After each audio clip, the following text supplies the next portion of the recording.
Newport-Fersan in the Field, Real Issues, Real Solutions, is brought to you by Newport-Fersan Jamaica Limited, the first on the land.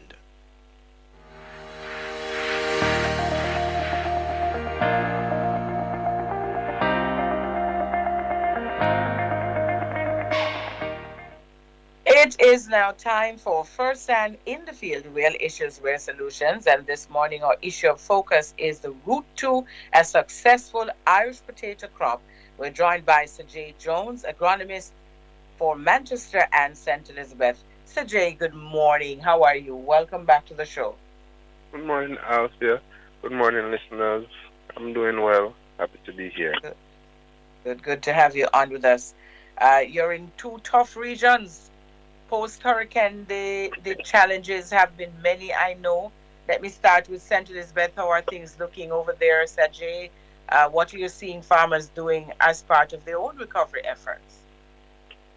Well, as you said before, we are in two of the hardest hit parishes, St. Elizabeth in particular, but as we know, farmers are resilient people and they are already out putting back together the pieces, however small they may be.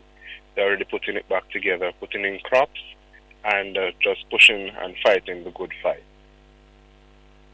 What crops would you say were most badly affected as a result of the hurricane, based on just even your conversations with the farmers? Well, the most badly affected crops would be those like your vine crops, your cucumbers, your melons, the tomatoes would be up next, and your sweet peppers. Your small tree crops, their shrubs, those crops were badly affected. And we can see it evident in the shortage and prices across the island. But overall, yes, all the crops were badly damaged.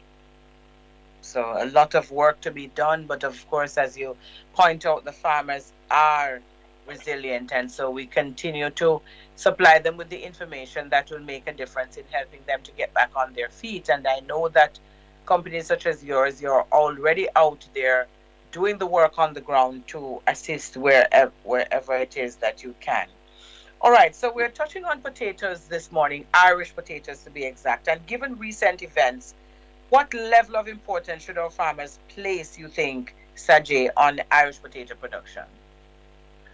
It should be at a high priority for a Jamaican farmer, especially because the country is still within the planting season for Irish potato. There is still time for farmers to boost output and help limit importation later on in the year.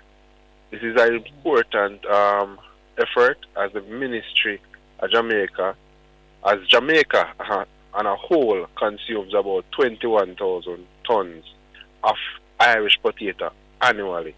There is strong government investment for Irish potato on a yearly basis, as seen when Irish potato seeds are always being handed out, and stakeholders like Newport-Fersan create a favorable condition for the expansion, as we are always out there with extension services providing information for farmers on how to plant.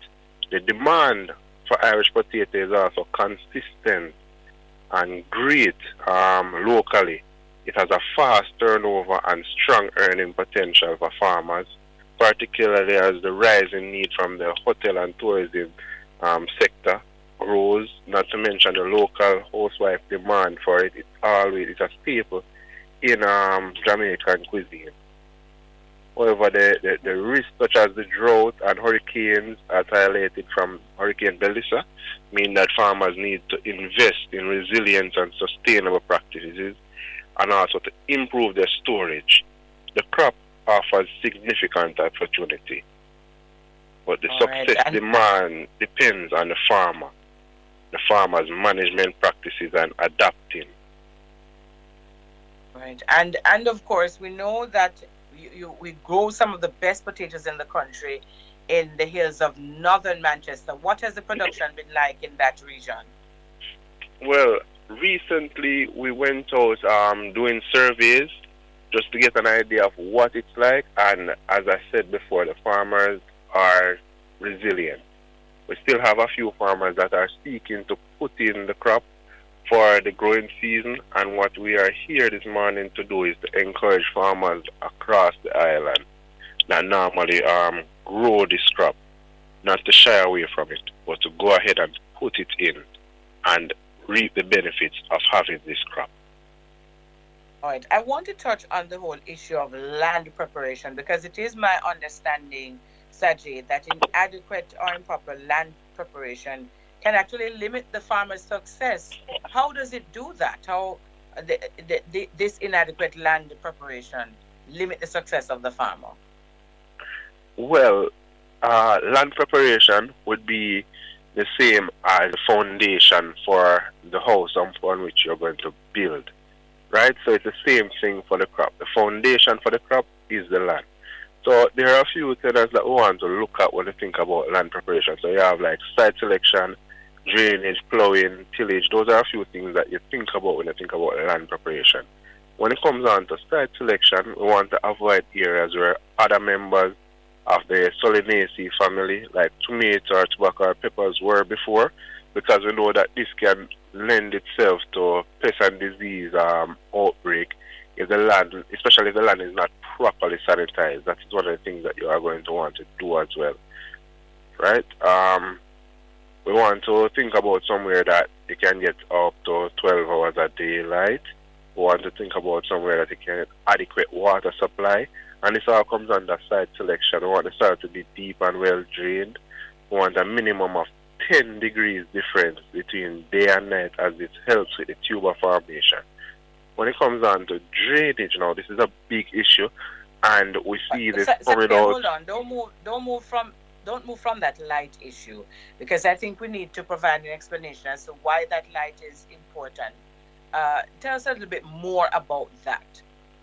So when you think about the daylight, when we want to think about the daylight, we want to ensure that the crop itself is getting adequate sunlight, because the daylight will do a lot of things for the crop. It will help with the formation of the tuber, and it will also help with reduction of the moisture level in there. And further on, we'll see why reduction of moisture is important, as some of the diseases that affect the crop depend on a high moisture, high humidity environment, and want to have that sunlight being able to penetrate the crop. So even though in Jamaica we would get easily get our 12 hours of sunlight most of the time for the year, we would want to ensure that the area that we're planting in is not covered by thick vegetation, for example. So you don't want to be planting it, say, under trees. So you undercut trees and be planting, and you want to ensure that you can get the direct sunlight over the period that it is established. All right, excellent. All right, you can pick up now from where it is that you were in terms of that land preparation process. So during the land preparation, we want to move on to drainage. So we see that we're even now, I was out from the Friday of the hurricane. So the hurricane hit us in the early week, and I was out as early as Friday. As soon as I could get to move, I was on the road visiting with farmers. And what I saw was a lot of flooding.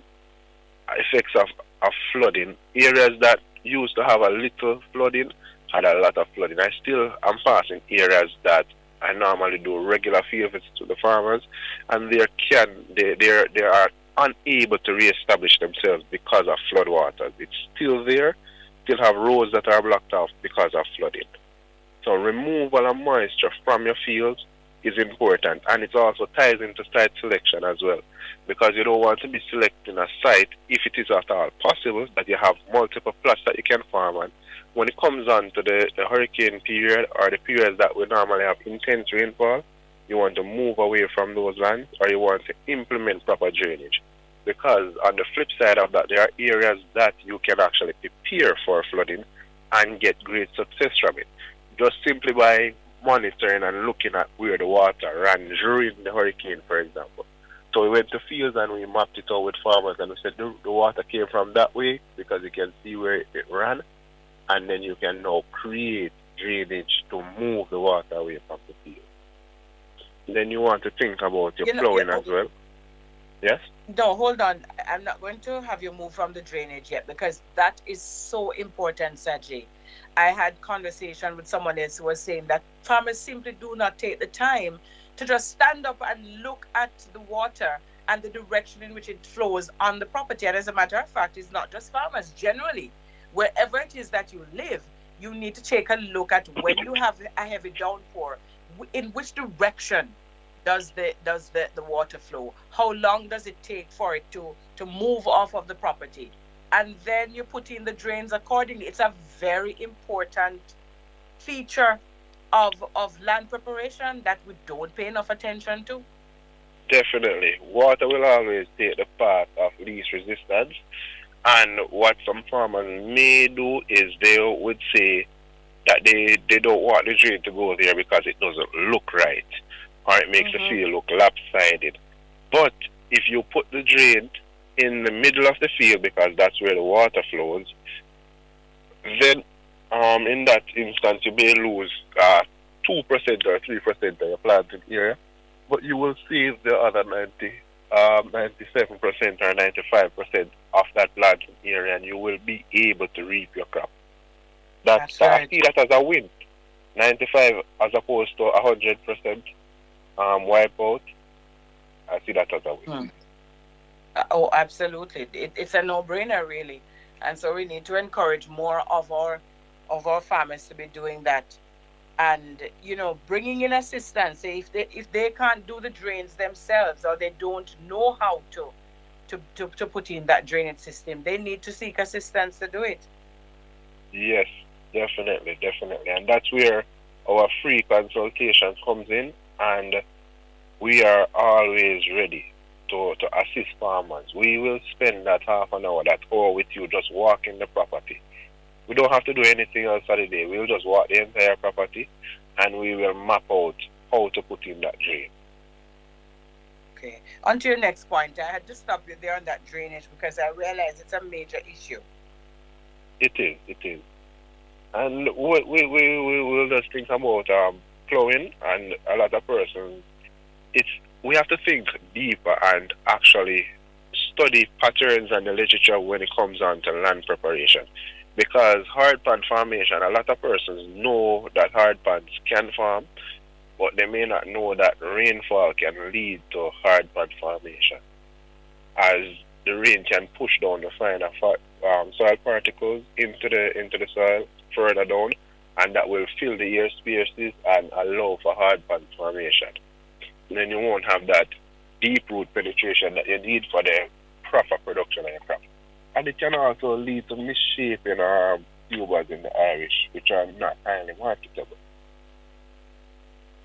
So we have to be very mindful of these kinds of issues. Sajae, we're on the break, so we're going to clear that. When we come back, I do have more questions to ask you, but we're also going to be joined by Mr. Lou, who is the farmer that we've invited on to share his experience growing Irish potatoes, and he is from one of the major Irish potato growing areas in the country as well. So let us just clear commercials and come back. Betty, early blight take over my tomato. And me paper full of powdery mildew. What me I go do? Clear way. Oh, you are tell me fi clear way. Me think me and your friend. No mask Kelso. May I tell you for use Clearway from Newport-Fersan, Jamaica. It is a contact and systemic fungicide with protective and curative actions against a wide range of fungal diseases such as anthracnose and early blight in tomato, purple blotch in onion, late blight in potato, leaf spot in peanut, powdery mildew in pepper, and much more. Thanks, Miss Betty. You're really my friend. Me call me Newport-Fersan rep right now. Can't forget that name there. Clearway. Clearway. Farmers, get your supply today. Another premium product from Newport-Fersan, Jamaica Limited.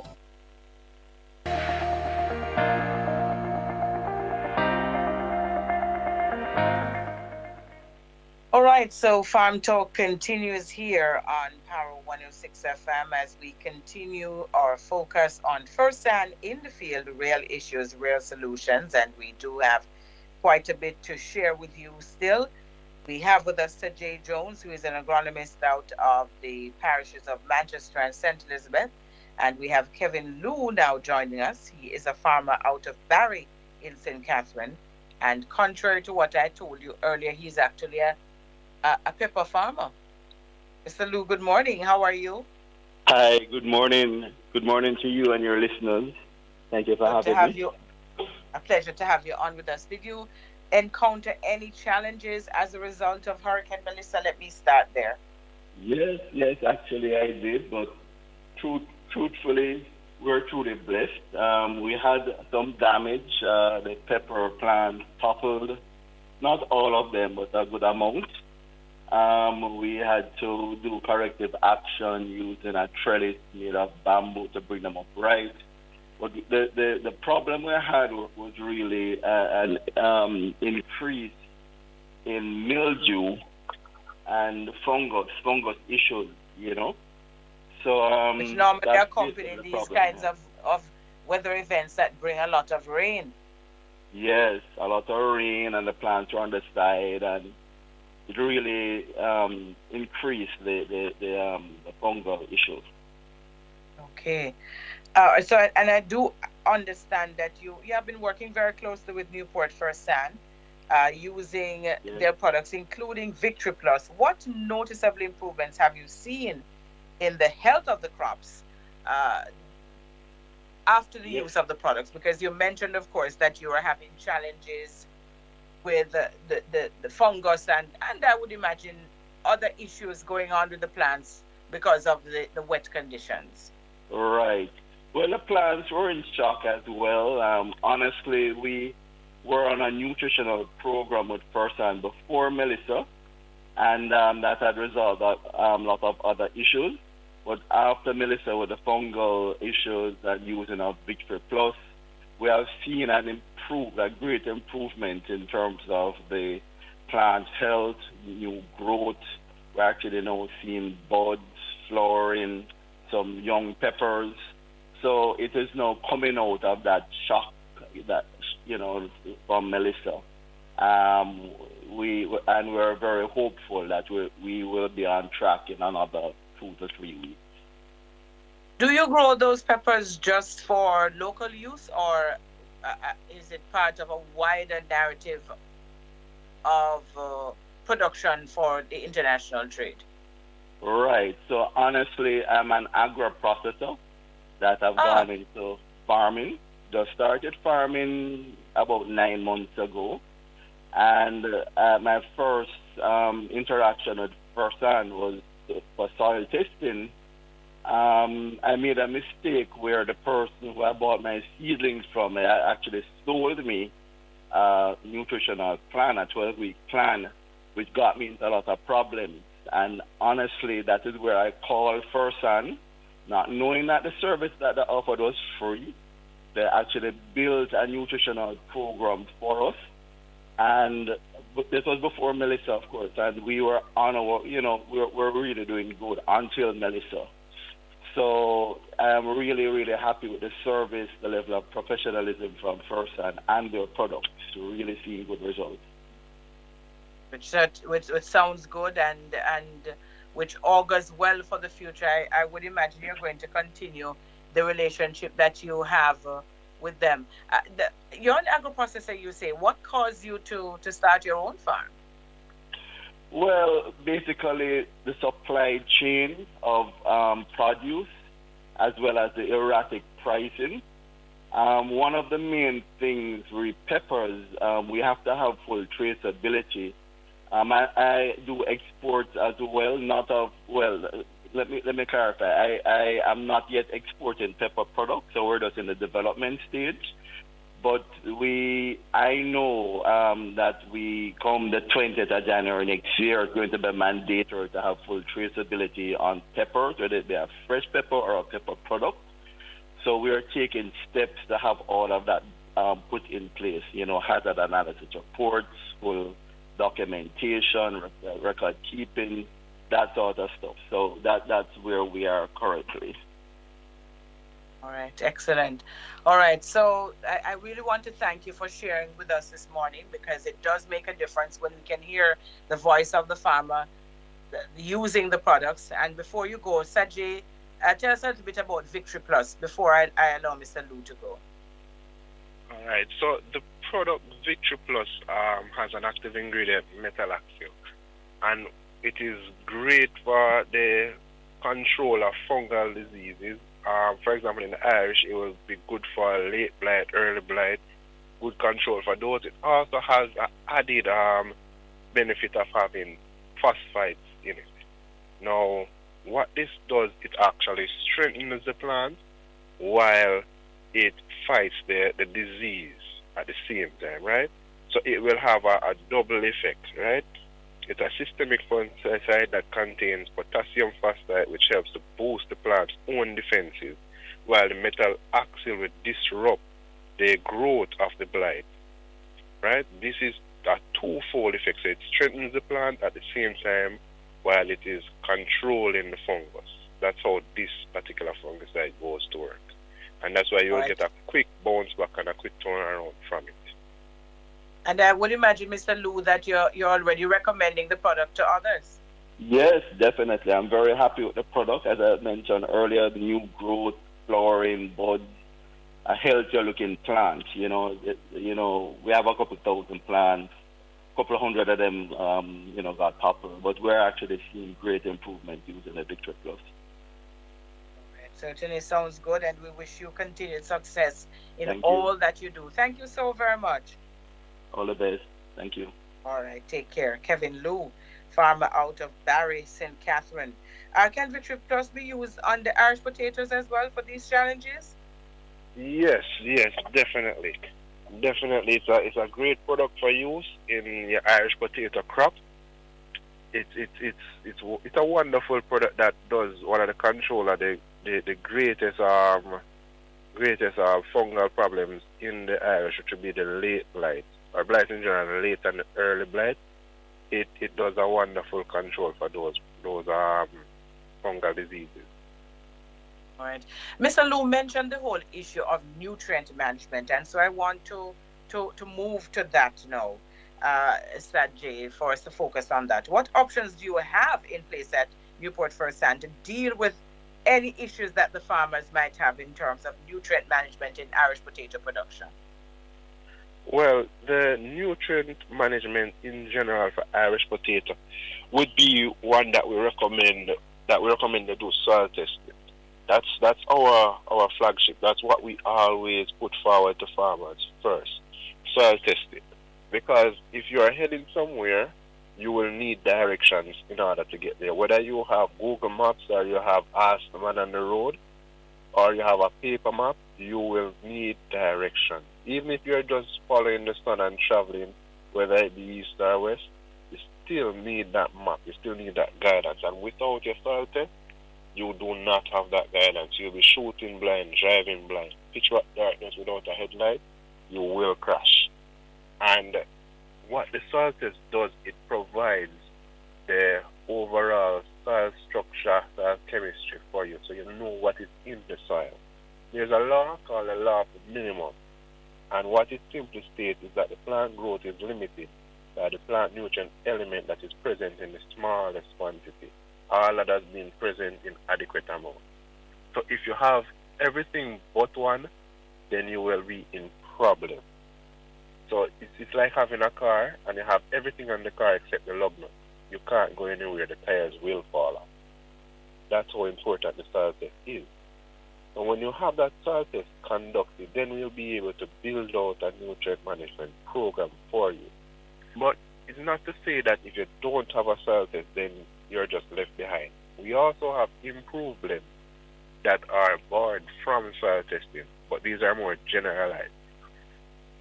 And they are still a whole lot better because they have added micronutrients in them that are known to be required by the plant and are known to be deficit or short in the soils in Jamaica. So those are the approaches that we take in order to ensure that farmers have the right support in terms of nutrients for the crop. So the soil reveals what it is that you need in the soil. The soil test, I mean, reveals what you need in the soil. If you need any type of ameliorant, that kind of a thing. But I would imagine as well that once you have developed that nutrient management program, whatever it is that you give to the farmer is going to be specific to his particular farm and the needs that he will have based on the soil test. Yes, definitely. So the soil test, what it does, it's it's like you going to a tailor to have a suit made for you. That suit will be cut to fit. Made to your As opposed, specifications. yes, your Yes. specification, as opposed to walking into a store and having the suit not fit quite right. But the Yes. soil test would allow you to get that perfect fit, to have that perfect crop coming in under the right Right. conditions, of course. And that's you talk about precise nutrient management. I know there at Newport-Fersan as well. All right, so we're on to the final break. Let me just clear those commercials, and then when we come back, we take a look at a couple of other issues before we have to wrap our conversation.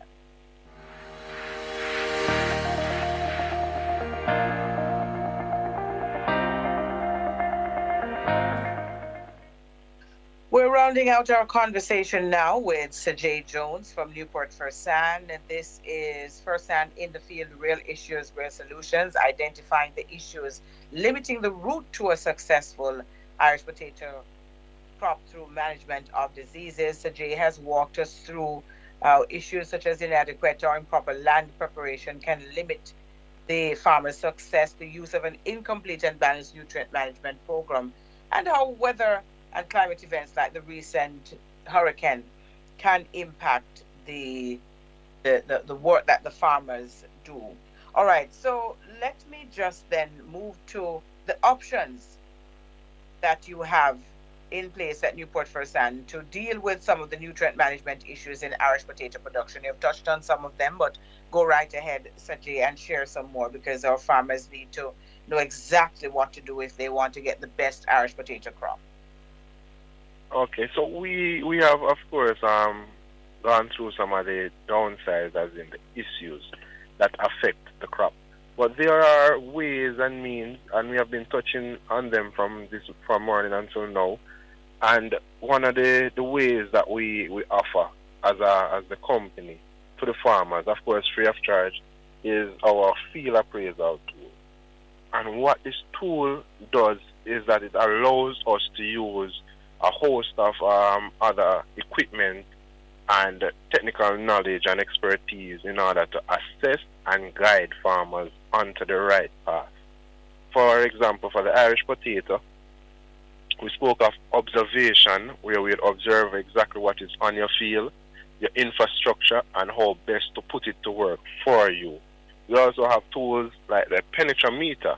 What this tool will do, it will tell us if the soil was prepared properly, as we can test for the firmness of the soil to know if you have hard pans or anything like that. There is a simple tool that we have that we take with us to the field and we check. We also have the soil pH meter, right? Now, what this does, it tests the soil pH, and the soil pH is a component of the soil test.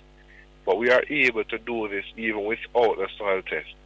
So if a farmer is going the improve route, then we would do a soil pH test for them that is free, right? So what we would do is when we have the soil pH back with us, and you alluded to this before, the soil pH is very important. What this does, it allows for the uptake of the nutrients. So if the soil pH is too high, then your micronutrients won't be accessed readily by the plant. And if it is too low, then your macros become inaccessible to the plant. And we remember the law of the minimum, where if one nutrient is limited, then the entire plant system will be inhibited, as we need nutrients in correct quantities for the crop to grow. Think about the cracking of the tubers that you see sometimes, or the dark spots inside of the tuber when you cut it.